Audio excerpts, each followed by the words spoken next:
Hello and welcome to From the Be All End. This is the not so rapid reaction stroke debrief from Burnley 0, Everton 0. A bit of a depleted pod squad, just myself and Chris Boden, but we thought we'd jump online on this Sunday morning. I think it's Sunday, 2 days after Boxing Day, I think. A day before some people go back to work, including our very own Chris Boden. But the Clarets drawing 0-0 against an Everton side which were there for the taking. Squandered a couple of really, really fine chances. But lots of positives, I think. Chris, a bit of a weird game, that, wasn't it? I mean, David Moyes said he wouldn't pay to watch it. I thought it was quite an entertaining game of football. I don't think it was the worst game of football. It's one, when the results in doubt right up to the final whistle. They could have nicked it, we could have nicked it. It wasn't in terms of quality. I mean, that was severely lacking. But actually, I took my youngest on yesterday, who wanted to see Jack Grealish, and he was like distraught at kickoff. But he did. He really enjoyed himself yesterday. But it was. The phrase "there for the taking's" used a lot, but that was absolutely perfect. For yesterday. If an Everton side who have very little in the way of creativity are without their only creative players, and they are very good creative players in Grealish, Dewsbury Hall, and Dye, but they offer next to nothing. Yeah. And you just, can we conjure up something, a bit of magic? And I was delighted that Marcus Edwards started.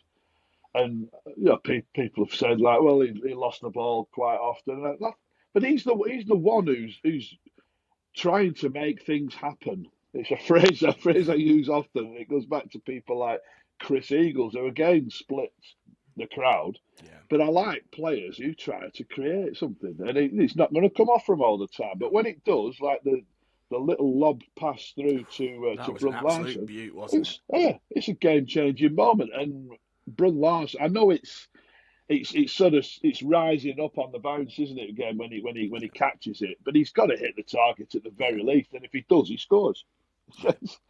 And that was you look back to his one-on-one miss against Fulham as well, and they're costly, these misses. We are creating good chances and not taking them.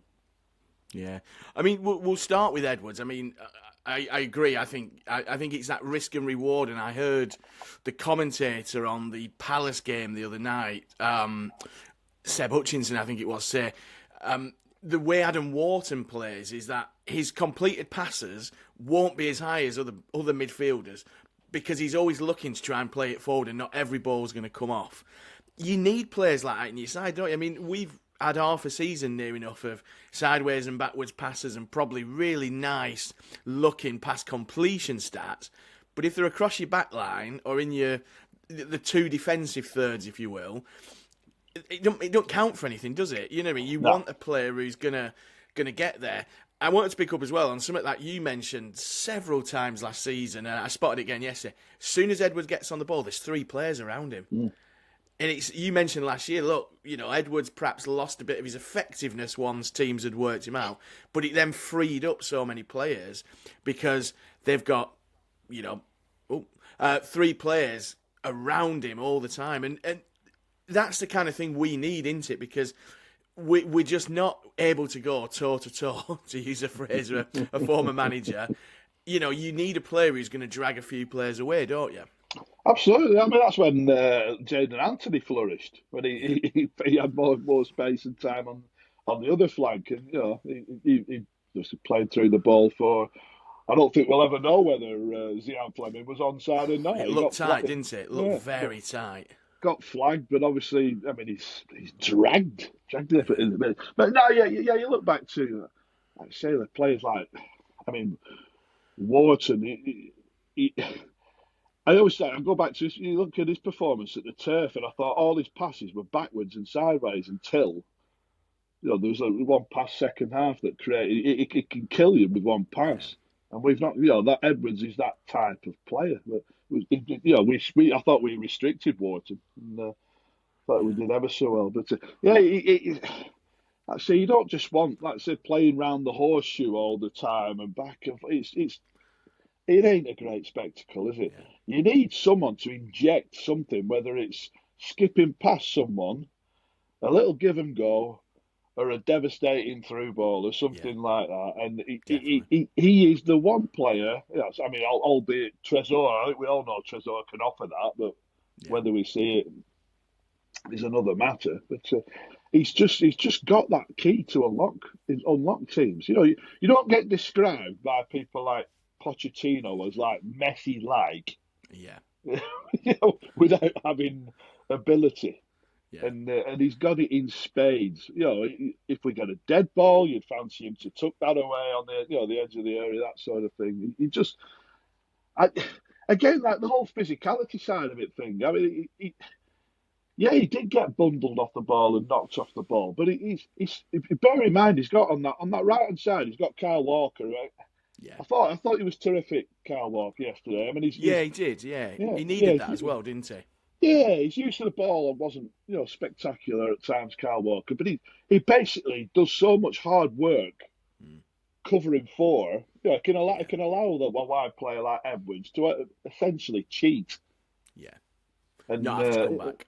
no, no, we spoke about this, like we said, when Son played as a right wing back earlier in the season. You're saying if you've got Kyle Walker there, it's great. Yeah, He's got yeah, the recovery pace, and he's got the game know-how and the nous. And I think he's a luxury we can afford to have because we need to win games and we need the magic that he can provide.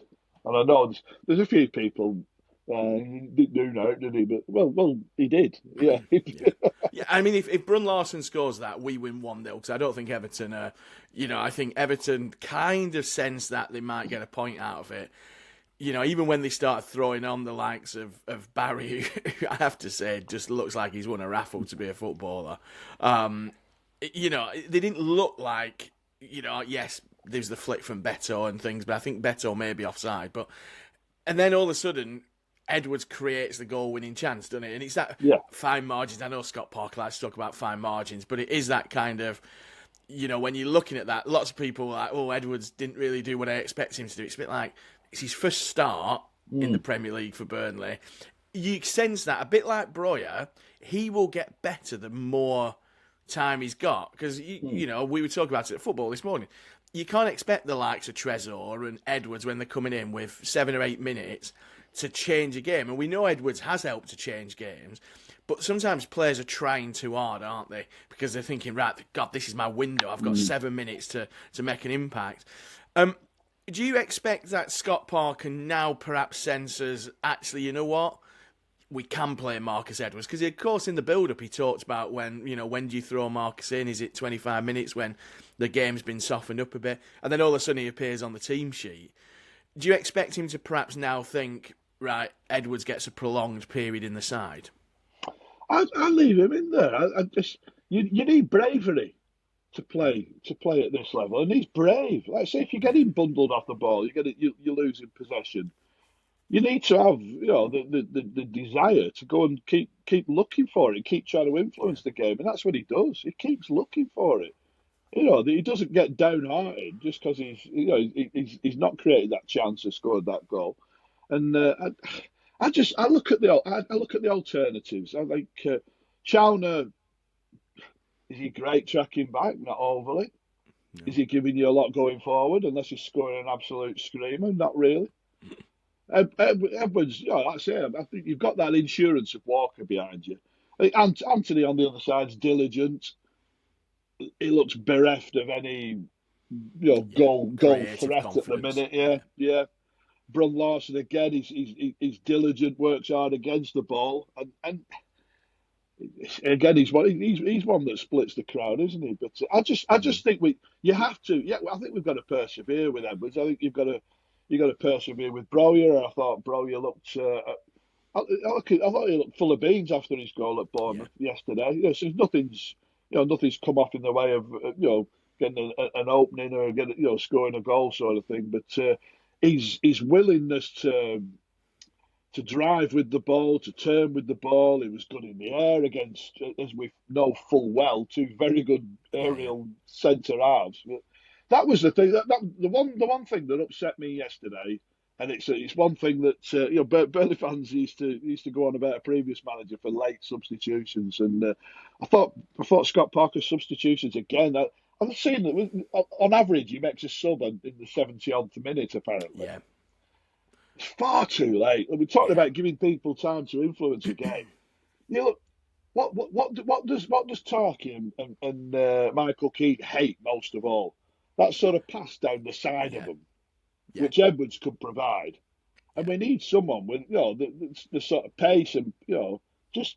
I'm going to say Fleming's not best blessed with pace, but I'd like to see an extra centre But he's forward got, on there. yeah, he's got a bit of strength with that pace, though, hasn't he? I mean, you could just, you see it. We've seen it so many times.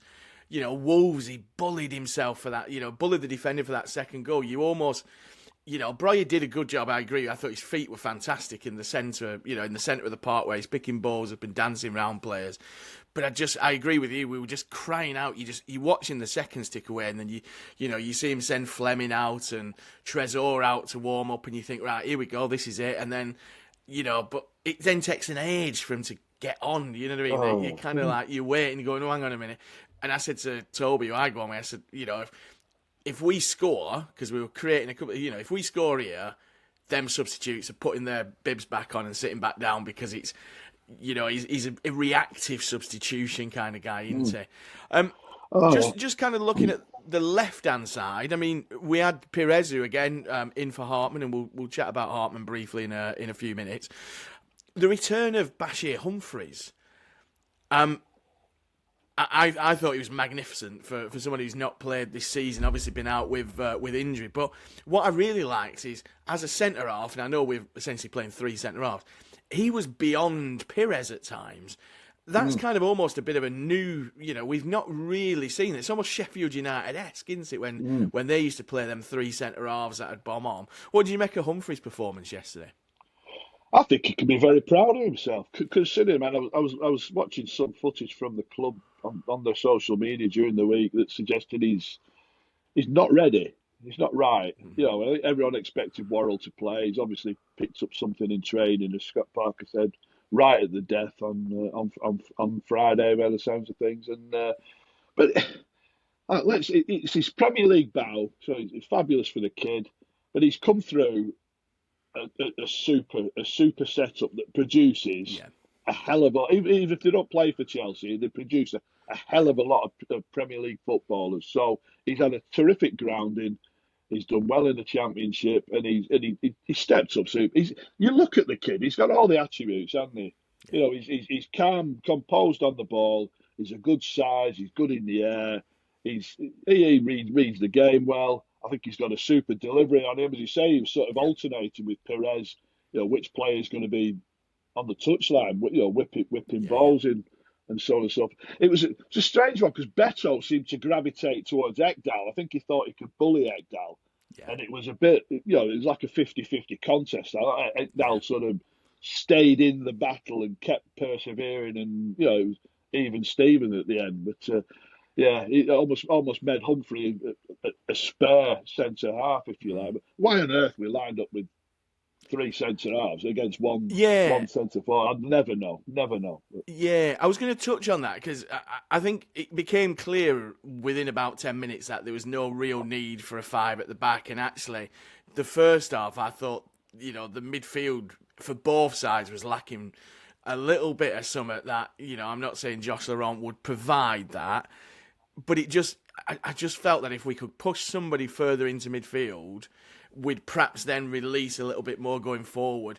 Is Scott Parker still scarred a little bit by his last Premier League experience, do you think? And he's looked at Beto and, thought, oh, hang on, a big man might bully, and then you might have players coming in. We obviously didn't expect Grealish not to play, but he's been ill-stroke in a strip club, whatever you want to believe, according to the headlines, over Christmas. With Kyle Walker. With Kyle Walker, bro, yeah, very much so. Were you surprised he went with five at the back? And do you think he's kind Oh, of welded to that system now a little bit? well, it's his way, isn't it? It's strange because if you look at him as a footballer, he was supremely talented, technically gifted, but he was quite a pragmatic footballer. And I think I've spoken about the managers that he worked under as a player, who were very pragmatic managers. I say Mourinho's and people like that. And he's obviously he's working with a bunch that aren't as talented as the other 11s that we face Yeah, on a regular basis. And this is his theory that, and all it's missing. It's those key, killer moments. Like I say, if yeah, Brun Larson takes the goal, his approach is justified. We've kept in the game yeah, and ground out a win, sort of thing. We just haven't got that quality in attacking yeah, areas, unfortunately, or it doesn't show itself often enough. So I think he is that sort of way out. We're never going to see him like you go back to Coyle's philosophy, which was an interesting. I always remember him saying to us, he said, I'd rather lose a game trying to win a game, which I always thought was interesting. Which, it's lovely to have that romantic notion of football. And yeah, it is, that sort of Kevin Keegan, Newcastle, you know, gung ho sort of thing. But in this day and age, when you're dealing with people's livelihoods and jobs, and difference between coming back yeah, with 100 odd million quid in the coffers and not, you just can't. Holloway tried the same the year after Kyle, didn't he? yeah. And it ultimately fell short again. So it's but do we want glorious memories like of a 3-3-3 draw at Manchester City, or a 0-0 drowned out against Everton, which ultimately it's the same, gets you the same result, doesn't it? Yeah, fans will say it is an entertainment business, but yeah, quite an entertaining game. One black mark on the on proceedings was the injury to Josh Cullen. I think it was pretty clear as soon as he went down, when he was kind of waving towards the bench, that he knew he'd done something. I always hate it when they say it's a knee injury and we're waiting for scans, because it ultimately, usually means the worst. I always think that if it's an ankle, or it's a back injury, or it's a shoulder or whatever, you've got a bit more. But your knee's such a complex kind of part of the body that it's probably going to mean a spell on the sidelines. Some interesting comments when I was coming off the turf and stuck in a slight bottleneck, I should say, behind the Jimmy Mack stand. Some people thinking we'll really miss Josh Cullen, and I'm certainly of that opinion, and others thinking that it may make us a little bit more progressive, because Cullen is a bit of a fan of turning back with the ball, kind of slowing down a little bit. Where do you stand on the Cullen out and impact debate? Mm. Well, I mean, I'd say first thing. I mean, you go into he's had a collision there in midfield, and like I say, he's instantly like beating the ground and Yeah, pointing towards the bench sort of thing. So he knew, a pro knows he was in trouble, and yeah, yeah, those situations often don't end well, do they? But I was saying to someone in the queue for the lads after the game, so I was saying, well, it ought to be a blow that. I said, well, but how many times in Burnley's history have we had a 20 million footballer who's playing all his career in Benfica to draw upon? And I know Florentino's got his detractors, and a lot of people who like him. I like him, but that said, we've never in our history had that option. yeah, You just slot in there, and as he did. I thought he yeah, did well when he came on, but I think Cullen's busy. Cullen's positive. I know people might think he's just a sideways and backwards merchant. But you look at the pass for Big Leslie's goal against yeah, Fulham. yeah. He's picked that up. He's capable of driving on and doing that, which I think Florentino less so. But Florentino, he's capable of being that sort of. He just keep things ticking away in the centre part. He breaks things up more than anyone Yeah. that we've ever had. But it's not like we've got Dean Marney and David Jones, and if we lose one of them, Scott Arfield's playing centre mid sort of thing, is it? We've got a genuine talent to draw upon. It's terrible for Cullen, and he is the leader. But the armband switch to Kyle Walker again. Leads by example, and that's your fingers crossed for Cullen. It's not too bad, but yeah, at least we have options there. I mean, see, Hannibal will be back soon. You see, you could play Laurent in there as well. It's not ideal, but yeah, fingers crossed for him. Yeah, definitely. We'll look ahead to the Newcastle game, perhaps in another podcast when we get a few more of the squad back. We've had our own kind of travel and various other things. But one story that's come out this morning, Fabrizio Romano, saying that Ajax have been in contact about Quillinchi Hartman. I mean, it has loan with obligation to buy written all over it, doesn't it, Chris? I mean, it's World Cup year. We kind of expected Hartman, having got back into the Dutch squad, and he's not playing at the minute, back on the bench on Saturday, perhaps out of necessity, given a couple of injuries that we've picked up. But you do wonder whether, that may be the last we've seen of Hartman, because he'll definitely want to be getting a starting berth to break into Koeman's squad for the World Cup, won't he? Well, yeah, as you say, I've been brought back into the squad. Didn't make an appearance in the last round of games, but he's, as we said, going forward, he was terrific. He was up there among the league's highest assist makers early in the campaign. But you saw teams start to sort of target his defensive frailties, and I mean, in particular, that performance against Fulham was just unacceptable. As Jamie Redknapp picked up on the lack of tracking back for the third, when you didn't have to be, it wasn't a case of like sprinting full tilt, like doing an 80-yard sprint or whatever. You just had to keep tabs on Wilson, Yeah, keep track But, with him. yeah. Put him under a bit of pressure. It just seemed I just tossed it off, to be honest. But I mean, if it were, if the kid wants to play more, regular football, and it says a great deal about Ajax's stance in current world football that they're drawing on Wout Weghorst and Hartman. Yeah, it doesn't say a great deal about it. It's not the glory days, is it, anymore in Amsterdam? But Burnley will have to have, they've obviously got Perez. He can play Humphreys there. Is he happy with that, Parker, as your two options for the rest of the season, and does he want an out and out left fullback to compete with Perez? And you can't just allow him to leave. Really, I would suggest. So if Burnley can get someone in, then great. But otherwise, he's going to have to stew, isn't he?